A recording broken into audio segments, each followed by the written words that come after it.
चुनाव हुए थे उसमें विसावदर सीट हम लोग जीते थे। उसके बाद हमारे जो एमएलए थे वो बीजेपी में चले गए, जिसकी वजह से ये उपचुनाव हुआ। उस वक्त विसावदर की सीट पे, गुजरात की और पंजाब की लोकसभा वेस्ट की सीट पे जितने मार्जिन से हम लोग ये दोनों सीटें जीते थे 2022 में, आज उससे डबल मार्जिन से, लगभग डबल मार्जिन से ये दोनों सीटें हम लोग जीते। ये एक बहुत बड़ा संकेत इस बात का है कि पंजाब में हमारी सरकार है। इसका मतलब पंजाब के अंदर लोग हमारी सरकार के काम से बहुत खुश हैं। पंजाब में उस टाइम 117 में से 92 सीट आई थी। कहा गया था कि एक आंधी थी आम आदमी पार्टी। उस आंधी में जितने वोट से हम जीते थे, आज उससे डबल मार्जिन से जीते हैं। कई लोग ये कह रहे हैं कि ये सेमीफाइनल है 2027 का। तो हम सोच सकते हैं कि अगर ये सेमीफाइनल है 2027 का और 2022 आंधी थी, तो 2027 तो तूफान आने वाला है। सोच सकते हैं कि जनता आम आदमी पार्टी के काम से कितनी खुश है। और लुधियाना वेस्ट के इस चुनाव ने एक तरह से जनता के मूड को दर्शाया है। एक तरह से पंजाब की जनता ने मोहर लगाई है आम आदमी पार्टी के काम में। विसावदर के लोगों ने भी डबल मार्जिन से हमें जिताया है। जितने मार्जिन से उन्होंने हमें 2022 में जिताया था, उससे डबल मार्जिन से जिताया है। अक्सर कहा जाता है कि बाईपोल में रूलिंग पार्टी जो होती है वही जीतती है। गुजरात में रूलिंग पार्टी बीजेपी है और बीजेपी की तो इतनी पकड़ है शासन के ऊपर, प्रशासन के ऊपर, पुलिस के ऊपर, सारी एजेंसीज उनके पास है। और जिस तरह से साम दाम दंड भेद सारे तिगड़म लगा के बीजेपी चुनाव लड़ती है, उनसे गुजरात के अंदर चुनाव लड़के जीत पाना तो बहुत मुश्किल है।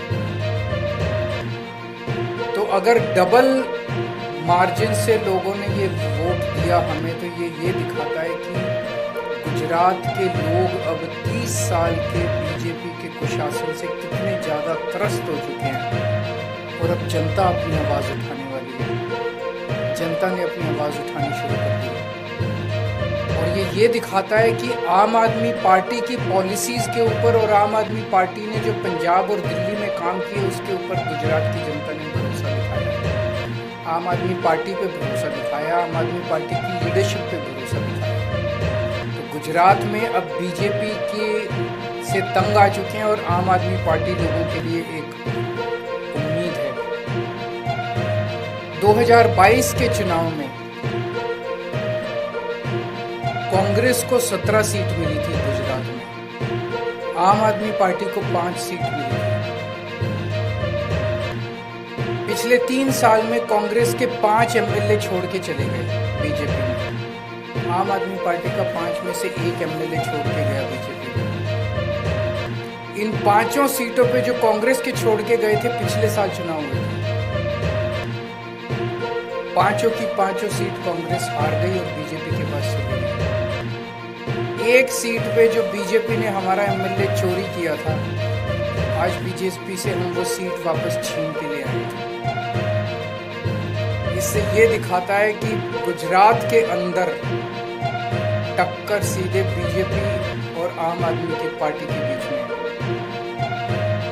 अभी भी 2 सीटों पे चुनाव हुए, 1 सीट बीजेपी जीती है, 1 सीट आम आदमी पार्टी जीती है। और ये दोनों जगह चुनाव कांग्रेस और बीजेपी मिलके लड़े। अब कांग्रेस का स्टेटस सभी राज्यों के अंदर एक ही रह गया है, बीजेपी के हाथ की कठपुतली बनके बीजेपी को जिताने की कोशिश करना। विसावदर के अंदर जिस तरह से कांग्रेस ने, दिल्ली के अंदर सबने देखा जिस तरह से कांग्रेस ने बीजेपी की मदद की। विसावदर के अंदर जिस तरह से कांग्रेस ने बीजेपी को जिताने के लिए पूरी एड़ी चोटी का पसीना लगा दिया।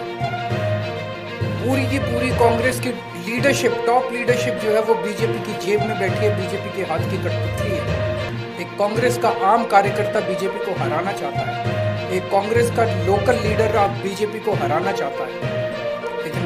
टॉप लीडरशिप वो देखता है कि वो सारी की सारी बीजेपी की गोद में बैठी है, बीजेपी की आर्थिक कठपुतली है, बीजेपी की जेब। तो आज मैं इस मंच के माध्यम से कांग्रेस के आम कार्यकर्ताओं को भी कहना चाहता हूँ कि कांग्रेस से उम्मीद मत करना कि वो कभी भी बीजेपी को हराएगी। उनकी बहुत क्लोजी रिलेशनशिप है। केवल और केवल आम आदमी पार्टी पूरे तन मन धन से इस देश को और राज्यों को बीजेपी से बचाने की कोशिश कर रही है। जो अच्छे कार्यकर्ता है कांग्रेस के, वो सब छोड़ के आम आदमी